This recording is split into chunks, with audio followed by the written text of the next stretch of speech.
Thanks for the opportunity to talk to you guys about this as well. I'll just get straight into it because I think a lot of points have been covered so far. Yeah, just a little bit quiet there, Fraser. Are you able to increase the volume slightly? Is that any better?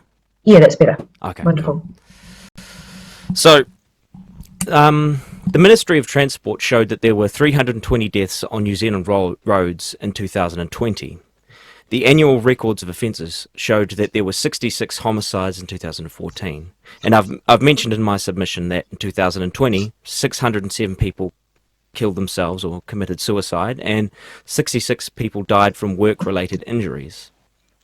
Since COVID-19 has arrived in the country, it's killed 28 people. Now, in 2017, influenza and pneumonia killed 871 people. So, how and why does the COVID-19 public health response need to be changed based around COVID when it's such a mild virus?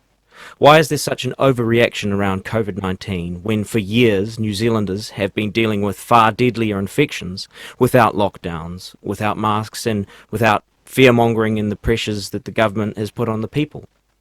Might I remind the Health Committee that the death rate of COVID-19 is less than 1%. That's far less than pneumonia and influenza. Now, before making any amendments, one should be thinking, what is the worst thing that can come of these changes? And, what are the repercussions? Now, I urge the Health Committee to think hard about what it might mean to segregate people into different classes and have different rules for them. And consider what it might mean to force people to undergo medical examinations. Now, I'm sure that everyone who took the time to amend this bill, their intentions were pure and based around what is best for the people. But I'm sure that this is not what the people want.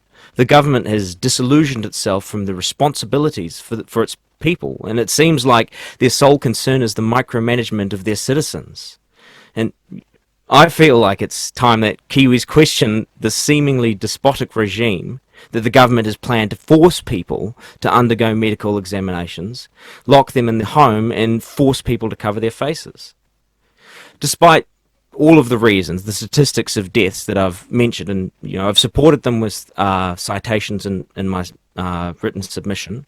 What probably matters most to the government is that they will lose voters if they continue with the micromanagement of people's lives. I mean, I understand that this probably won't go further than here, and my voice won't be considered, but I hope for the sake of my fellow Kiwis' freedom to say no, that it does. Thank you. Okay, thanks, Fraser. Just checking with the committee whether there's any questions. Okay, no, that's fine. Thank you very much for taking the time to make a submission. Thanks for that. Thank you.